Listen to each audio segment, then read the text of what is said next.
Roberto, buenas tardes. Hola, ¿qué tal? Buenos Eh, días, ¿cómo está? hola. Bueno, en Brasil son ya, estamos por la tarde, no por eso.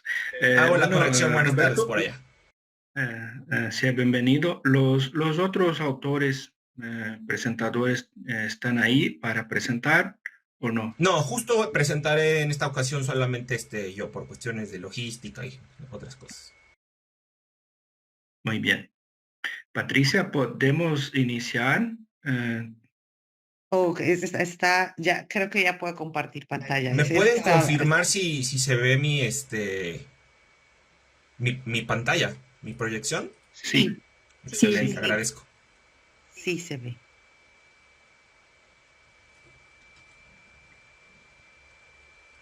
bien, Excelente, bien. pues en cuanto ustedes me den luz verde. Sí. Entonces, el título es Educación en la Adversidad, Docencia, Resiliencia y Competencias Digitales. Los autores son Benjamín Gutiérrez, Ilse Yuridia Muñoz, Josué Cinto Morales, Roberto Ochoa Gutiérrez.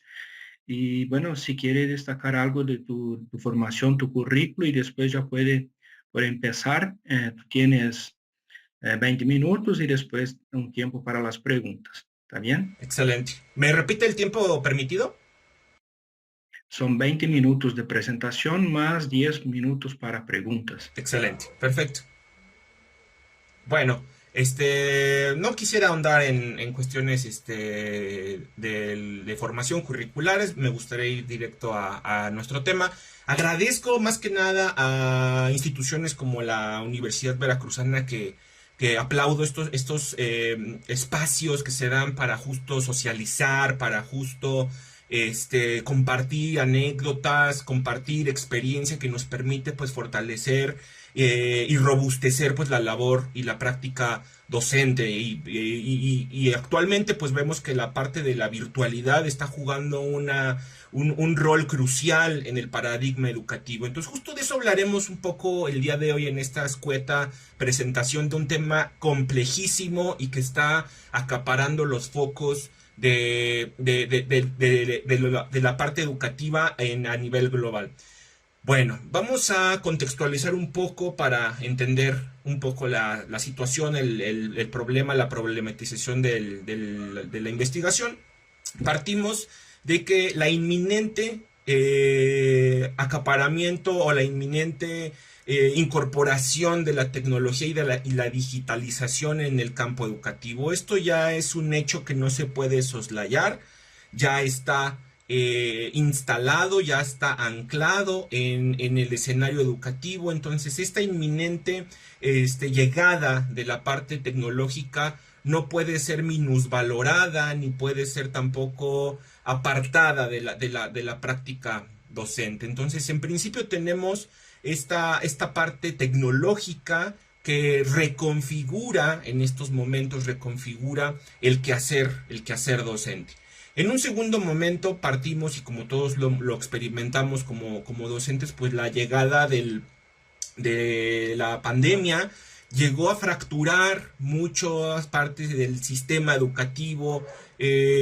No estábamos preparados para enfrentar una situación como la que ocurrió con esta virtualización forzada, me voy a atrever a decir en este momento, pues por las razones de evitar contagios y todo esto, hubo una fractura en la cual el sistema educativo no estaba preparado para ello.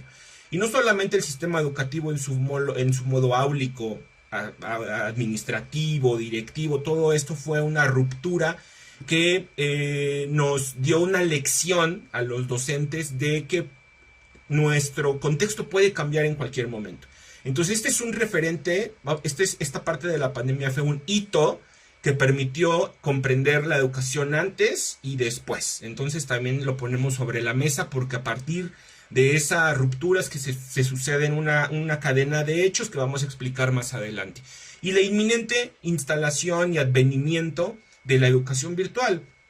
En principio, pues este golpe de realidad que nos dio la pandemia hizo o provocó que muchas instituciones tuvieran que migrar, y no solamente como instituciones, también el profesional de la docencia, a lo mejor de manera independiente, tuvo que migrar o forzar su práctica docente a la parte de la educación virtual. Hoy en día ya lo hemos normalizado, ya se nos hace algo bastante común, pero en este momento que describimos contextualmente, pues fue una línea que ya ha marcado un antes y un después. Una vez contextualizado esta parte, bueno, justo nuestro tema radica sobre la parte de la resiliencia que se ha puesto muy en boga hoy en día. Y bueno, nos dimos a la tarea de hacer una pequeña revisión documental para tratar de entender, dimensionar, comprender en su máxima complejidad pues este concepto tan relevante de hoy en día. Y bueno, en principio nos dicen varios autores, es como cuando San Agustín le preguntaban, ¿podría definir el amor? Y San Agustín contestaba, es que entiendo lo que es el amor, pero no lo puedo explicar. Entonces algo así pasa con la resiliencia. Todos lo entendemos de alguna forma, pero es un tanto difícil llevarla a una definición operacional, ¿no? Entonces, en principio es un poco difícil de definir. ¿Por qué? Porque parte de diferentes campos disciplinares. En principio surge su génesis, es de la parte de la física, ha transitado por otras áreas. Nosotros vamos a abocarnos un poco como a la parte más psicológica, educativa, ¿no? Básicamente, para no entrar en polémica de definiciones, rasgos en los que muchos autores coinciden es que es una satisfactoria adaptación a una situación adversa. Básicamente es readaptar un esquema de acción ante una situación que parece ser adversa. Entonces tenemos esta parte de entender la resiliencia como un aspecto de satisfacción, una satisfactoria adaptación, ¿no? También es una capacidad propia de las personas como tal, y se entiende como un fenómeno dinámico, es decir, que no podríamos, por eso cuesta definirlo, porque no es un concepto estático, sino que puede ir mutando, y más dependiendo del área disciplinar donde se le aborde conceptualmente. Ajá. Partimos de varias características. Por ejemplo, cuando hablamos de un enfoque característico, se refieren estos autores que se revisaron, que hay una parte individual y una parte colectiva, ¿no? También se hace un énfasis en la parte procesual, es decir, del tránsito en el proceso o desarrollo o evolución de esta habilidad o característica de la persona resiliente, y un enfoque factorial, es decir, hay que dimensionar en su justa medida los factores de riesgo y los factores pues que ayudan a subsanar esa situación problemática. Por otro lado, tenemos otro concepto o eje rector, eje neurálgico de esta investigación, pues fue las famosas competencias digitales. El concepto de competencia en su generalidad ha adquirido bastante popularidad ya desde hace algunos lustros. La primera cosa que se nos viene a la mente cuando pensamos en competencias, pues es este balance o esta integración de la parte cognitiva, de la parte aptitudinal, de la parte actitudinal y de la parte axiológica, ¿no? Es decir, en palabras más concretas, pues la parte del conocimiento, de las habilidades, actitudes y la parte de los valores. Este es en principio el primer pensamiento reflejo que tenemos cuando hablamos de competencias. Entonces entendámosla en principio como esta integración de estos 4 rasgos, pero la documentación que revisamos nos dice actualmente estas competencias están consideradas ya como un requisito, es decir, el perfil profesional de un docente en su conceptualización mínima tendría que tener un cierto nivel de dominio de aspectos tecnológicos y digitales. Entonces ahí empezamos como a valorar o a aquilatar, ¿no? la parte tecnológica incrustada en la parte del ejercicio docente, ¿no?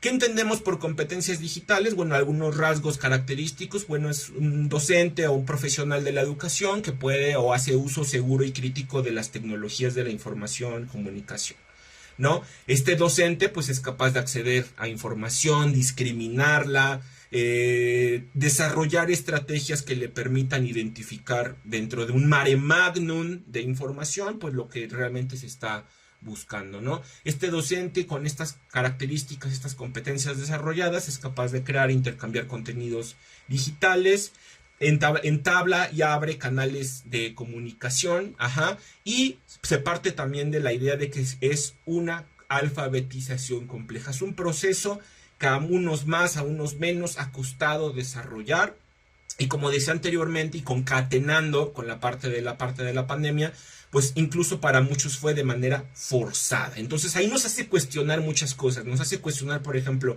este aprender tecnológico realmente es por el aprendizaje per se, es por el aprendizaje mismo, o nos están orillando las circunstancias a un aprendizaje forzado por la presión de estas situaciones que sobrepasan las voluntades, ¿no? Entonces ahí pongo esa pregunta sobre la mesa simplemente para la reflexión colectiva.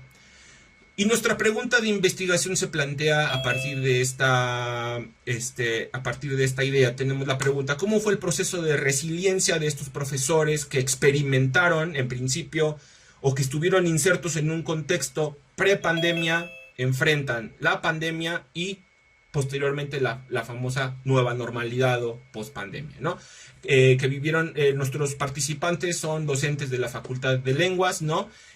Antes, durante y algunos rasgos post-pandemia. Vamos a analizarlos un poquito más adelante.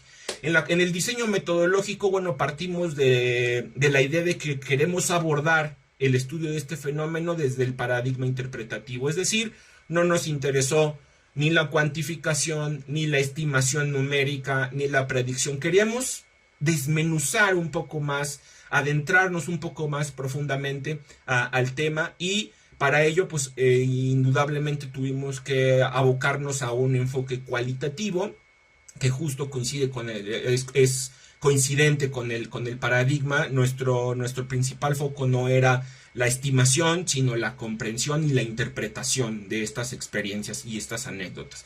Para ello, pues nuestro método fue un estudio de caso en el cual echamos mano de la participación, experiencia y anécdotas de profesores de la Facultad de Lenguas. Particularmente fueron 4 mujeres y un hombre, uno con grado de doctorado, los demás con grado de maestría, y que su característica principal o su rasgo de participación o de inclusión para la investigación fue que estuvieron antes de la pandemia en ese contexto, enfrentaron la pandemia igual en esa institución y continúan laborando después del proceso. Entonces ese fue el rasgo característico de inclusión. Como técnicas, pues llevamos a cabo entrevistas a profundidad que nos permitieran un careo directo con estas personas y poder adentrarnos más a entender la complejidad de su experiencia. Como instrumento, pues llevamos a cabo a través de esta revisión documental, les trajimos algunas categorías de análisis. Se echó mano de un guión de entrevista con 20 preguntas prefabricadas, prehechas o anticipadas, y fueron surgiendo algunas categorías emergentes que se fueron incorporando conforme fue desarrollándose la investigación. En la parte del análisis se ocupó un software de análisis cualitativo, MaxQDA, que nos pareció apropiado para, en principio, llevar a cabo la revisión documental y posteriormente la codificación, segmentación y todo el proceso de análisis que requiere esta parte de textual, ¿no? Entonces, bueno, como comenté hace un momento, llevamos a cabo un análisis documental que nos permitió ir configurando los ejes temáticos y las categorías de análisis, y como mencioné hace un rato, fue una codificación deductiva. ¿Por qué? Porque ya teníamos, a partir de la revisión documental, ya teníamos ciertas categorías que ya estaban sobre la mesa, y posteriormente simplemente se organizó la información. Esto nos dio como resultado una matriz concentradora y un reporte inteligente que generan este software, y que nos permitió organizar y gestionar la información de una manera más pertinente. Esto se dividió en 4 categorías que voy a explicar muy brevemente porque hubo muchísima información, pero vamos a tratar o estimamos que esto fue lo más relevante.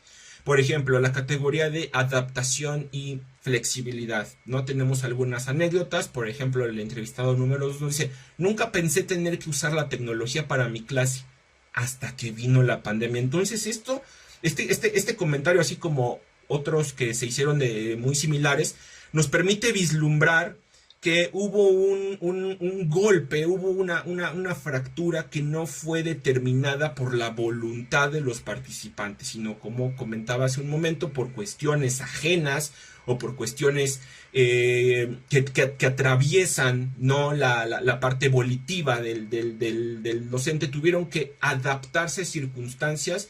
De lo contrario, pues, como todos sabemos, muchos tuvieron que prescindir o ya no, se les costó más trabajo poder readaptarse a estos nuevos parámetros educativos que se dieron en la famosa nueva normalidad y durante la pandemia. Nos dice este participante 4: reflexionar y ver que no es posible enseñar de manera en línea como se venía enseñando de manera presencial. Entonces aquí la parte de la virtualidad nos enseñó que justo se tendrían que aprovechar recursos que normalmente no tenemos en el formato presencial, ¿no? Un fenómeno que ocurrió en esta parte de la nueva normalidad o de la educación en línea fue que se mimetizó, se emuló simplemente el formato de la educación presencial y no se supieron aprovechar aquellos elementos propios, sui generis, de la parte de la educación virtual. Entonces también nos pareció un aspecto relevante. Yo ya tenía cierta cercanía a la educación a distancia porque he sido parte del semiescolarizado, un formato semiescolarizado, aunque para nada fue lo mismo, ya había cierto conocimiento. Entonces, para este participante que ya tenía un conocimiento previo, pues este aprendizaje se volvió significativo en función de que contaba con un bagaje previo y lo reestructuró el esquema que ya tenía anteriormente para resemantizar el nuevo aprendizaje. Entonces aquí esta parte experiencial fue bastante interesante con este participante porque nos permite pues asumir, ¿no?, que este conocimiento previo le permitió afrontar de mejor manera un fenómeno tan complejo como fue la migración a la virtualidad. Otro de las categorías de análisis fue la parte de los desafíos como tal, y nos dijeron algunos participantes: acostumbrarse a las múltiples herramientas digitales. Algunos de ellos comentaban, y literalmente lo digo, es abrumador la cantidad de cosas que tuvimos que aprender de manera bajo una línea o una demanda de tiempo muy exigente, ¿no? La tecnología no para, nos dice este participante. Hoy aprendimos algo y mañana hay 3 cosas más. El entrevistado 4. Y esto lo podemos extrapolar. Esta situación de la pandemia se puede extrapolar no solamente a una situación de carácter de salubridad, sino que cualquier fenómeno que medianamente tenga una inferencia o una injerencia en el contexto educativo y que pueda desequilibrar nuestra práctica docente, pues surgirán cosas nuevas. Esto nos habla de que debe de existir una actualización constante, perpetua, permanente, ¿no? De lo contrario, pues caeremos en una anacronía progresiva, ¿no? Entonces esto es importante poderlo tomar del contexto de la pandemia y poder señalar, bueno, esta habilidad o esta característica de un docente resiliente, pues es justamente reestructurar sus esquemas de acción y de práctica. Otro factor bien importante en la adversidad ante este fenómeno pandémico fue la apatía del estudiante. Estos participantes nos comentan: ¿qué puedo hacer que no sea fastidioso ni para ellos ni para mí? Entonces la parte emocional también es un eje neurálgico, nuclear, en el entendimiento holístico de esta habilidad. Entonces esta reestructuración o resiliencia ante una situación nos permite reflexionar sobre tanto la utilidad y pertinencia de lo que aprendemos y por qué lo aprendemos, ¿no? Otro nos decía, lidiar con los bajos niveles de aprovechamiento, el aislamiento social del estudiante y la apatía por estudiar y realizar tareas, ¿no? Nos comentan estos maestros, cuando regresamos al contexto presencial, nos dimos con la situación o enfrentamos la situación de que había un rezago, ¿no? Brutal. Había un dejo de habilidades que no se desarrollaron durante esta pandemia. Entonces también el docente debe de aprender, o reaprender o desaprender estrategias que le permitan, bueno, enfrentar este tipo de situaciones que son de carácter académico. Entonces, ¿qué voy a hacer ahora, no? Para poder nivelar, ¿no? Un nivel de conocimiento que no se suscitó durante esta época pandémica. Otro nos comentaba, al regresar los estudiantes no eran tan autónomos como creíamos y traían un fuerte problema con el aislamiento. Entonces, muchas veces de manera vacua, de manera muy trivial, muy frívola, se suele enunciar que el estudiante es autónomo, es independiente, pero esta situación de la pandemia nos permitió reflexionar y hacer un análisis sobre ¿realmente son autónomos? ¿Realmente nosotros como docentes estamos promoviendo el aprendizaje autónomo como un pilar de aprendizaje para los estudiantes? Entonces me parece que eso se está quedando, o de acuerdo a los testimonios de estos docentes, eso se está quedando en un discurso vacío, en un discurso simplemente demagógico, porque realmente cuando sucedió una situación que pudiera poner a prueba esta habilidad, nos dimos cuenta de que no está pasando de la manera deseable, de la manera como se estimaría tendría que haber pasado. Nuestro tercer eje fueron los recursos de apoyo, no hablando específicamente de aspectos tangibles, materiales, sino más bien de estrategias, ¿no? Por ejemplo, nos comenta, socializar este sentimiento de frustración o de miedo a lo nuevo, socializar estas emociones con colegas, familiares y hasta los propios estudiantes fue un recurso o un mecanismo o un resorte de mejora. Por ejemplo, nos dice, este participante, su valiosa opinión nos dice, uno es un ser humano, no podemos funcionar como máquinas y me hace mucho bien sentirme escuchada y ver que no soy solo yo. Entonces el compartir, como por ejemplo en este espacio, estos recursos de intercambiar ideas, anécdotas, de intercambiar lo que nos sucede en el día a día como docentes, permitió a estos compañeros pues desarrollar un sentido de mejora, ¿no? De resiliencia como tal, ¿no? Y otra parte es la vocación docente, o sea, realmente estar comprometidos con la labor, ¿no? De la enseñanza. Nos dice esta persona, recordar por qué hago lo que hago, pues me gusta mucho ser docente. Entonces esto pareciera un tanto, me atrevo a decirlo, estoico, ¿no? Un tanto de heroico, ¿no? Por decirlo así, pero realmente la parte vocacional sí jugó un papel preponderante en el desarrollo o subsanación de las prácticas docentes durante la pandemia. Entonces, no hay que perderlo de vista. Nuestro último y cuarto eje de análisis fue la procuración del bienestar. Algunos mecanismos que permiten o fomentan esta resiliencia, ¿no? Por ejemplo, el establecimiento de algunos límites. Nos comentaban estos docentes que durante la pandemia fue exagerado el nivel de mensajes, correos, invitaciones que recibían y esto pues los llegaba a un punto de colapso, no muy exagerado, de neurosis, pero sí de cierta, vamos a llamarlo, paranoia laboral, porque ya era tan abrumador el nivel de exigencia que pues bueno, resultaba insostenible, ¿no?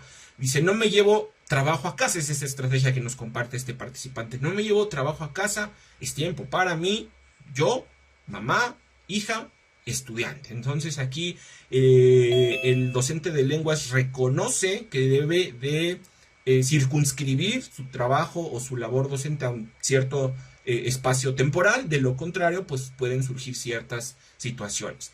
Cuidar de la mente y del cuerpo, yo no podría rendir igual si no me tomo mis momentos de risa, quizás sé que mañana tengo un día larguísimo, pero no dejaré pasar el momento de salir con mis amigas, una disculpa. Entonces aquí la parte también de la convivencia con otros y de tener un espacio lúdico y de recreación es muy interesante para fomentar la resiliencia. Finalmente tenemos, o como conclusiones, llegamos a esta información. Nos comenta esta parte, dice, la formación profesional es percibida como un resorte de mejora. Entonces la parte técnica, la parte de la capacitación, de el proceso formativo constante, fue un resorte de mejora, de subsanar estas lagunas o baches que fue dejando la pandemia. Es un momento idóneo para el replanteamiento de esquemas y ante los cambios dentro del contexto laboral, y no solamente por cuestiones de salubridad, sino cualquier situación que atente, ¿no?, contra la estructura sólida que suele tener la práctica docente. Es un recurso indispensable que permite a los docentes lidiar con la incertidumbre que provocan las situaciones desconocidas, ¿no? No es la primera, la pandemia no es la primera situación que atenta contra ciertos estándares educativos, ni será la última. Entonces, esto lo podríamos, como mencioné anteriormente, extrapolarlo y ocuparlo como un modelo o un referente para situaciones futuras, ¿no? Y finalmente, debido a la pandemia, se evidenció la importancia de la resiliencia, no solamente en la parte laboral, sino también en diferentes aspectos de la vida, como es el emocional, que se trabajó durante el análisis de los resultados. Entonces, bueno, por nuestra parte ponemos esto sobre la mesa para la discusión y quedamos muy atentos a sus amables preguntas para poder robustecer y mejorar este encuentro educativo. Muy bien, Roberto. Bueno, las preguntas puedes poner en el chat. Si la gente tiene alguna pregunta, puede poner ahí en el chat. Tenemos algunos minutos, poquísimos, pero si pudiera, Roberto, hablar un poco más, con base en tu pesquisa, en tu investigación, sobre los bajos niveles de aprovechamiento, considerando esta investigación, y tú como docente también, ¿cómo ves esta situación? Sí, De una manera general y resumida, por favor. claro que sí, en efecto, esto nos llamó bastante la atención porque como analistas o como investigadores sabemos que esto está discursivamente muy bien planteado, la parte del aprendizaje autónomo, de la independencia estudiantil, de la emancipación, de este eje centralista, que pone al docente como el centro. Normalmente trabajamos en ese discurso. Llega la pandemia, y nos demuestra la dependencia, que se presenta en estudiantes, ¿no? El estudiante no tiene habilidades de investigación, ¿no? El estudiante no tiene los recursos ni las habilidades cognitivas ni aptitudinales para subsanar, o si las tiene son bastante paupérrimas. Incluso en la parte actitudinal muchos muestran renuencia como a replantear su perfil, a reestructurar o deconstruir, ¿no?, el perfil del estudiante. Prefieren atribuir culpas y decir, no, pues es que el maestro no me enseña, o el maestro no se conecta, o me aburre la educación en línea. Entonces, esta situación que ocurre, o estos comentarios que nos hacen los participantes, en vez de darnos más luz, son respuestas más generadoras de problemas. Y eso es bueno. En la investigación, cuando una respuesta en una investigación te genera más dudas que certezas, quiere decir que se está rascando en un campo que nos está generando problemas. Y eso es lo que se debe de hacer para, en principio, reconocer la situación y posteriormente abordarla para su solución o su análisis o su entendimiento. Entonces, esto es algo que se queda sobre la mesa. ¿Es realmente la educación en línea es una educación, o virtual es una educación emancipadora, o realmente es simplemente una copia y pega de un modelo de aula que se tiene tradicionalmente arraigado desde hace décadas? Entonces es una pregunta que cada quien responderá y que se deja sobre la mesa para que posteriores investigaciones profundicen sobre esta idea que nos pareció muy, muy atinada, muy asertiva y muy real, más que todo. Muy bien, Roberto. Ya estamos con el tiempo y vamos a seguir lo que está. Muchas gracias. Y pasamos ahora para decir que la gente puede poner la asistencia en el chat. Hay un formulario para que puedan poner sus datos. ¿Está bien? Roberto, muchas gracias, Al Roberto. contrario, agradezco muchos estos espacios, compartir con gente tan importante en estos campos que, como decía hace un momento, nutre la reflexión, que eso es justo de eso se trata estos espacios virtuales. Muy bien, muy bien. Bueno, siguiendo ahora nuestra programación, tenemos